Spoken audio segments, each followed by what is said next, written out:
Ce journal vous est offert par DACO SARL, société d'expertise comptable et de fiscalité.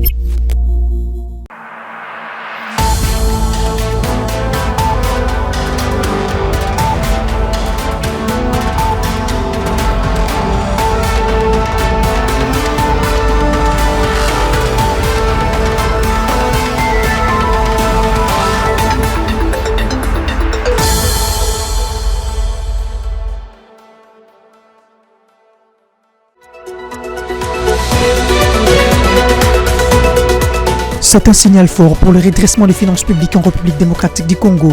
Le président de la République, Félix-Antoine Tshisekedi, au cours de la 42e réunion du Conseil des ministres, instruit le gouvernement à prendre des mesures d'urgence additionnelles, à l'instar de la rationalisation des dépenses de certaines institutions dont la pertinence n'est plus avérée, envisageant même la suppression de ces structures ou les reconfigurations. Et puis, l'inspecteur général des finances, chef des services de l'IGF, Julia Lingeteke, et la ministre de la Jeunesse et Éveil patriotique, Noéla Eganagato, sont attendus à Kisangani, dans la province de la Tchoupo, au nord-est de la RDC, le vendredi 9 mai prochain. C'est dans le cadre de la campagne de sensibilisation à la lutte contre la corruption et à la promotion du patriotisme, lancée début mars à Kinshasa. Les précisions, vous les aurez dans cette édition du journal.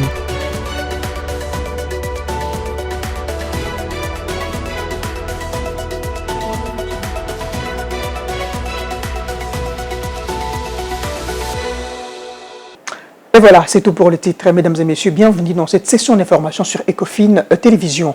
Je l'ai annoncé à la vitrine de ces journaux, rationaliser les dépenses relatives à certaines institutions dont la pertinence n'est plus avérée, mais encore envisager la suppression ou la reconfiguration de ces structures. Le président de la République, Félix-Antoine Tshisekedi, a donné au cours de la 42e réunion du Conseil des ministres des instructions claires au gouvernement, appelées justement à mettre en application ces mesures urgentes additionnelles de redressement des finances publiques dans un contexte de guerre justement imposé par le Rwanda. Ces mesures vont, à l'en croire, contribuer entre autres à la maîtrise de l'inflation et à la stabilité du taux d'échange.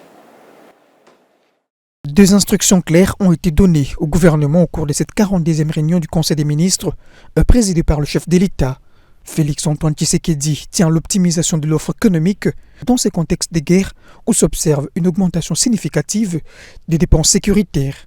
Sur ces s'impose, instruit-il, la rationalisation des dépenses de certaines institutions créées ces dernières années et dont la pertinence n'est plus avérée. De manière concrète, les mesures exceptionnelles nécessaires porteront sur la rationalisation des dépenses relatives à certaines institutions dont la pertinence n'est plus avérée, mais qui continuent de mobiliser des ressources publiques importantes. Dès lors, il a instruit le gouvernement de lancer un processus d'identification de structures créées ces dernières années, notamment au sein de ministères, et d'analyser leur valeur ajoutée au regard de ressources qui leur sont allouées, tant en termes des dépenses directes provenant du trésor public qu'en ressources publiques indirectement mobilisées, alors qu'elles auraient pu centraliser le compte général du trésor. Et cet effort de redressement des finances publiques ne serait possible sans tenir compte de la suppression pure et simple ou des reconfigurations optimisées de certaines structures. Dans son cabinet, rangerait-il. Il faut rappeler que ces mesures, qui vont effectivement contribuer à la maîtrise de l'inflation et à la stabilité du taux d'échange, viennent en complément à la patrouille financière de l'Inspection générale des finances, récemment relancée au sein des établissements publics. L'entrepreneuriat est un levier stratégique pour l'emploi, l'innovation, l'industrialisation et la transformation structurelle de l'économie nationale. C'est dans cet ordre d'idées que le président de la République a, au cours de la même réunion du Conseil des ministres, instruit le gouvernement justement à prendre de toute urgence des mesures d'application des ordonnances loi portant justement promotion de l'entrepreneuriat, des startups et de l'artisanat, voulais-je dire, question justement de créer des conditions juridiques et institutionnelles propices à une véritable éclosion de l'écosystème entrepreneurial. Ici, l'extrait du compte-rendu de la communication du chef de l'État, lu par Patrick Mouyaya, porte-parole du gouvernement. Le président de la République a rappelé qu'il avait, par sa communication à la 27e réunion du 20 décembre 2024, attiré l'attention du gouvernement sur l'urgence d'accélérer les développements de l'entrepreneuriat national. Il ne s'agit pas simplement d'une priorité économique, mais d'un levier stratégique pour l'emploi, l'innovation, l'industrialisation et la transformation structurelle de notre économie. En ces temps de mutation profonde, l'entrepreneuriat doit s'imposer comme un pilier de notre souveraineté économique et de notre résilience. À cet égard, il avait instruit le gouvernement de prendre dans les meilleurs délais les mesures d'application consécutives aux ordonnances de loi ci évoquées. Si l'élaboration de la feuille de route alignée sur le Programme national de développement de l'entrepreneuriat congolais PRONADEC peut être considéré comme l'un des points de progrès, il n'en demeure pas moins que les mesures concrètes doivent encore être prises. Ces retards freinent l'émergence d'un écosystème entrepreneurial robuste, dynamique et inclusif, capable de mobiliser les talents, de capter les opportunités d'investissement et de valoriser les potentialités inestimables de notre pays. L'entrepreneuriat n'est pas un luxe, mais une véritable nécessité stratégique. Il est comme dès lors au gouvernement de continuer à travailler pour mettre en place un cadre adéquat pour cela et mettre fin à toute forme de contraintes auxquelles les entrepreneurs font face. Les mesures d'application d'ordonnances loi précitées doivent être adoptées dans les meilleurs délais afin de créer les conditions institutionnelles, juridiques et financières propices à un véritable sort de l'entrepreneuriat. La Première ministre est appelée à la mobilisation immédiate et concernée des ministres concernés pour lever tous les obstacles administratifs ou techniques pouvant entraver la mise en œuvre effective de ces mesures et parachever les dits processus. Et dans un autre chapitre, le projet de loi portant prorogation de l'état de siège sur une partie de la République démocratique du Congo pour une durée de 15 jours a été adopté à l'Assemblée plénière du Sénat. C'était justement le vendredi 2 mai 2025. Cette prorogation exceptionnelle dans les provinces du Nord Kivu et de l'Ituri s'est effectuée sans débat à l'hémicycle. Fulgence Milaï Sélechamala pour le reportage. Président cette séance plénière, Sama Lukonde a consacré celle-ci à la validation de pouvoir de certains sénateurs récemment élus dans les provinces du Kwilu et de la Mongala, ainsi qu'à la validation de pouvoir du suppléant du sénateur Adolphe Lumanou, appelé à d'autres fonctions. Quant au projet de loi portant prorogation de l'état de siège sur une partie du pays, à savoir le Nord Kivu et l'Ituri, le ministre d'État ayant en charge la justice, Constant Mutamba, a présenté les 3 articles composant ces projets dont la prorogation de l'état de siège, l'abrogation de dispositions antérieures contraires et l'entrée en vigueur de la dite loi. Sama Lukonde, président du Sénat, contextualise la séance. Sur 109 membres qui composent le Sénat, 75 membres ont pris part au vote, 73 membres ont voté oui, aucun n'a voté non, 2 membres ont voté abstention. En conséquence, le Sénat vote le projet de loi portant autorisation de la prorogation de l'état de siège sur une partie du territoire de la République démocratique du Congo. Ce projet de loi sera transmis à son Excellence, Monsieur le Président de la République, pour promulgation. Le délai de 15 jours de la dernière prorogation entrée en vigueur le 21 avril dernier expire le 6 mai prochain. Et au cours de cette même plénière, la Chambre haute du Parlement a fait état des réceptions des 2 réquisitoires, notamment celui venant de l'auditeur général des FARDC visant justement la levée des immunités du sénateur à vie Joseph Kabila Kabange ainsi que l'autorisation des poursuites judiciaires contre ces derniers. On écoute à propos Jean-Michel Sama Lukonde, président du Sénat. Le Sénat a reçu 2 réquisitoires, respectivement du parquet général près la Cour de cassation et de l'auditorat général. Le premier réquisitoire, venu par sa lettre 1233/RMP V/0219/PGC CAS/WB du 27 mars 2025, réceptionné mon cabinet le 28 avril 2025. Le procureur général près la Cour de cassation nous a adressé le réquisitoire au fin d'obtenir l'autorisation de l'instruction contre le sieur Ningepo Michel, honorable sénateur.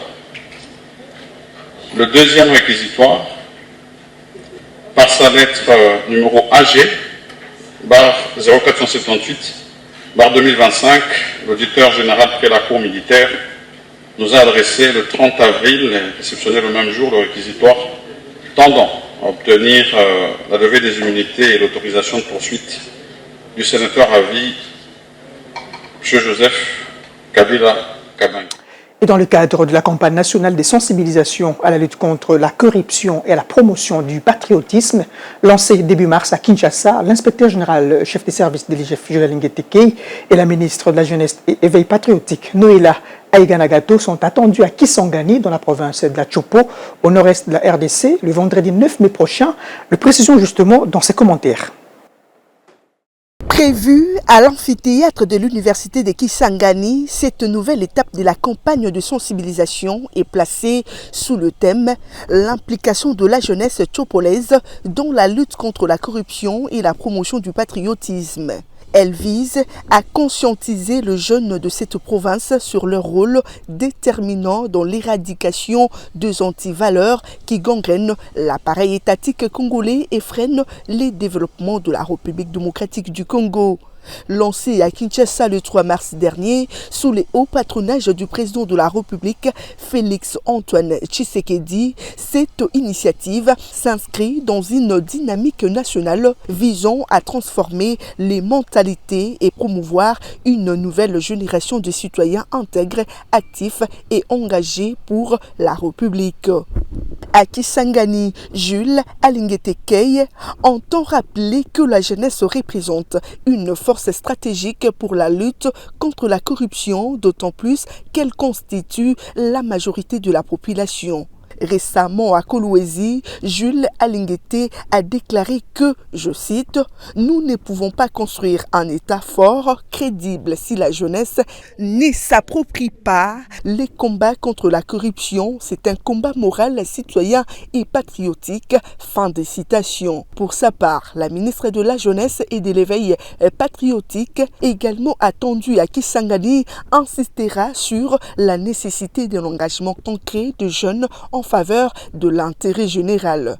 Selon ses proches collaborateurs, elle mettra l'accent sur les outils et mécanismes mis en place pour encourager la participation active des jeunes dans la gouvernance locale et nationale. L'étape de la Chopo s'annonce donc comme un rendez-vous important des mobilisations citoyennes, mais aussi comme un appel fort à la responsabilisation de la jeunesse congolaise face aux défis éthiques et structurels du pays. D'autres provinces seront visitées dans les prochaines semaines en vue d'instaurer un mouvement national durable pour un Congo plus juste et plus intègre. La question liée à l'optimisation des conditions du travail des agents publics, du moins au ministère de l'économie nationale, a été en partie résolue dans la province du Congo central. Lors de son récent passage dans cette province, le vice-premier ministre en charge de l'économie nationale, Daniel Mukoko Samba, a doté à la division provinciale un nouveau bâtiment en vue justement d'améliorer sensiblement les conditions du travail. Retour sur les faits. Cet imposant bâtiment sorti de terre va optimiser les conditions de travail des agents et cadres publics qui jadis évoluaient dans une extrême précarité. Après le constat du vice-premier ministre de l'économie nationale sur les conditions de travail indésirables, un rapport a été fait au gouvernement qui n'a pas tardé à réagir. Résultat, cette infrastructure imposante dont le chef de la division provinciale a eu l'insigne honneur de visiter à quelques jours de son inauguration officielle. L'objectif étant ici de moderniser ainsi que d'humaniser les conditions de travail de ces agents de la division provinciale de l'économie nationale, structure sous sa tutelle. Ces services d'assiette jouent un rôle prépondérant dans la maximisation de recettes publiques tant pour les gouvernements central que provincial. Il faut signaler que cet immeuble est doté de 2 bâtiments modernes avec une salle polyvalente. Restons toujours dans la même province où les députés provinciaux ont adopté au cours de la plénière du vendredi 10 mai, moyennant amendement, les résolutions portant justement création d'une commission d'enquête parlementaire chargée de s'enquérir sur notamment la situation du parachèvement de la construction du stade Lumumba à Matadi. La dite plénière a connu également une motion d'information sur le non-paiement des salaires de fonctionnaires déjà mécanisés. Petit Enfoumou pour le commentaire. Pendant 15 jours, soit de 5 au 20 mai, les différentes commissions mises en place auront comme mission de recueillir des informations approfondies pour éclairer l'opinion publique sur le parachèvement du stade Lumumba à Matadi, la pollution du bail maritime du fleuve Congo et la situation de vente de terres coutumières dans la province du Congo central. Pouvons-nous adopter moyennant les différents amendements qui pouvaient être déposés au greffe, passant par les cabinets des rapporteurs. Ils sont pour. Les commissions d'enquête parlementaires vont jouer un rôle important et crucial, celui du contrôle démocratique. Dans un autre chapitre, le président Mentezolo a demandé à l'administration de l'Assemblée provinciale de mettre à la disposition de la commission PAJ les dossiers de suppléants pour les remplacements d'un élu décédé et l'autre démissionnaire afin de compléter l'effectif.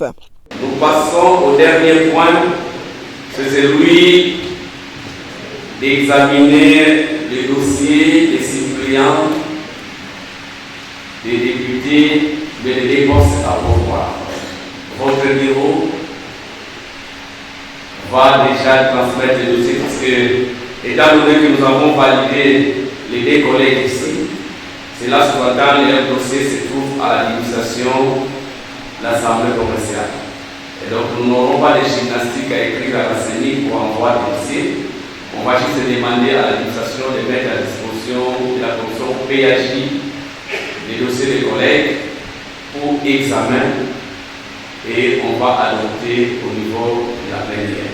La recrudescence de l'insécurité dans la ville de Matadi et le non-paiement de salaire des fonctionnaires déjà mécanisés au Congo central étaient également évoqués au cours de cette plénière. De Congo central à Lualaba, la deuxième édition de la conférence Sun Academy a ouvert ses portes vendredi 10 mai à l'université de Kolwezi sous le thème « J'exploite mon Congo ». L'assistance est composée justement de jeunes entrepreneurs, d'étudiants et d'autres partenaires du secteur entrepreneurial. Empêché, la gouverneure du Lualaba a été représentée par son conseiller en communication, Josué Muyumba, qui a transmis la politique de Fifi Masuka Saini, s'appuyant justement sur la créativité de la jeunesse pour stimuler le développement intégral de la province. Suivez.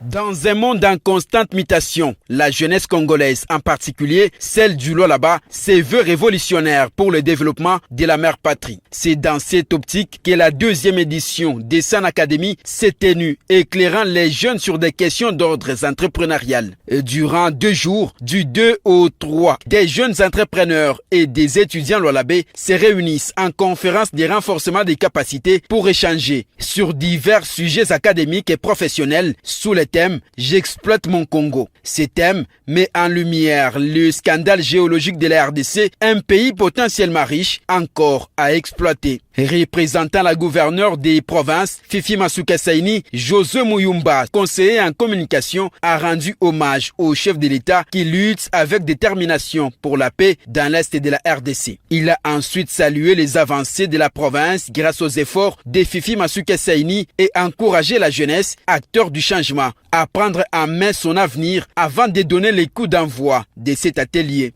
La véritable richesse de notre province, c'est vous, la jeunesse. Vous qui avez en vous cette étincelle d'innovation, cette capacité à créer, à transformer et à bâtir. Ce n'est pas par hasard que Sun Academy a choisi ce thème, le Congo.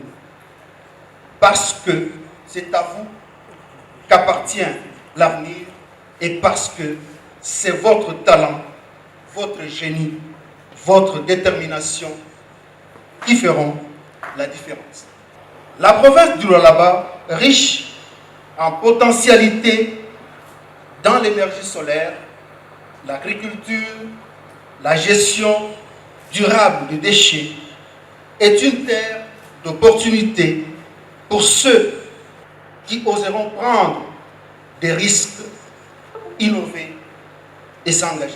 Si le Lualaba est considéré aujourd'hui étant la province de référence, c'est parce qu'il est dirigé par une femme d'exception, toute une machine, une intelligence qui produit quasi quotidiennement des initiatives qui font entrer de l'argent liquide dans les caisses de l'État. Différents orateurs des hauts calibres se sont succédés pour aborder des sujets en lien avec l'entrepreneuriat. Parmi eux, Mike Boston a présenté sur les MLM le marketing des réseaux ou relationnels. William Kaponda, en tant que deuxième intervenant, a axé sa présentation sur comment comprendre l'entrepreneuriat. Enfin, Rudolf Bondomeki, chef des travaux à l'Université d'écologie, a exposé sur l'entrepreneuriat comme facteur majeur de la croissance économique, mettant en avant les raisons et les avantages d'entreprendre. Tout le monde a la possibilité de se lancer dans l'entrepreneuriat.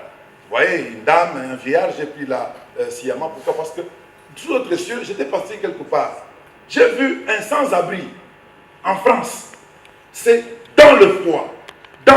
Sous la neige, il fait énormément froid. Il n'a même pas le droit de couper un arbre. Tandis qu'ici au Congo, nous avons un qui s'appelle pauvre qui demande. Et pourtant au Congo, je vous assure, il suffit d'avoir une machette, une houe et une boîte d'allumettes. Tu entres en brousse. 3 semaines après, tu es vendeur de braises. Un sac, 45 000 francs. La San Academy poursuit comme objectif de promouvoir les jeunes entrepreneurs et de leur fournir les outils nécessaires pour réussir dans le monde de l'entrepreneuriat. La conférence s'est bouclée par une séance de questions-réponses. L'événement s'est déroulé dans l'amphithéâtre Kabila Tshisekedi de l'Université de Kolwezi, marquant une étape importante dans l'engagement des jeunes du Lualaba envers leur avenir et celui de leur pays. Et pour terminer, 1747,8 milliards de francs congolais, c'est le déficit de la situation financière.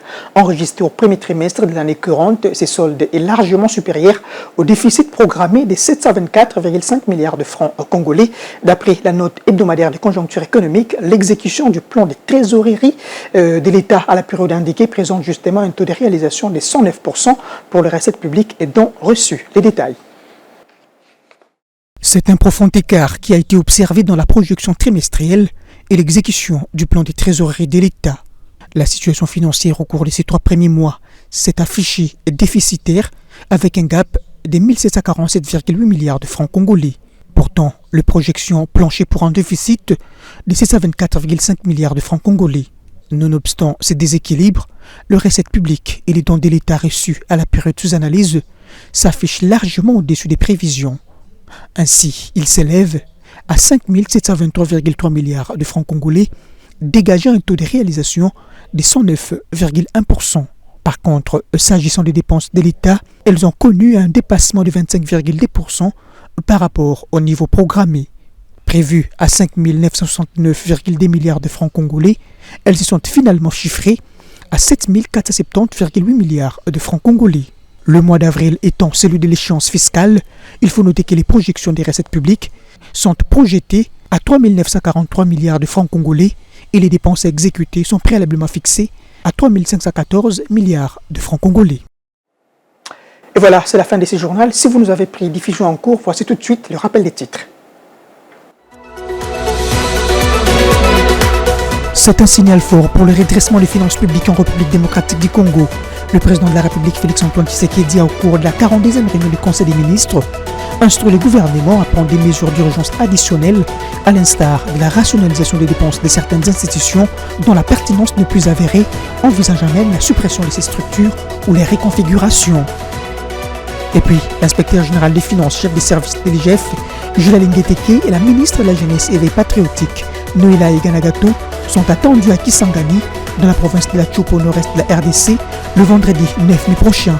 C'est dans le cadre de la campagne de sensibilisation à lutte contre la corruption et à la promotion du patriotisme lancée début mars à Kinshasa. Les précisions, vous les avez eues dans cette édition du journal.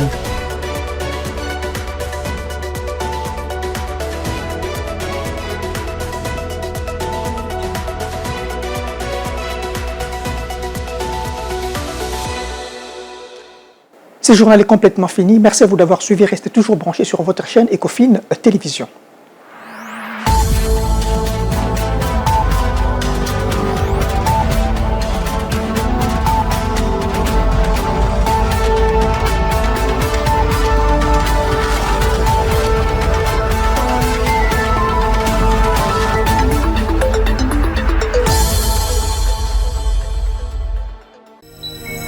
Ce journal vous a été offert par DACO SARL, société d'expertise comptable et de fiscalité.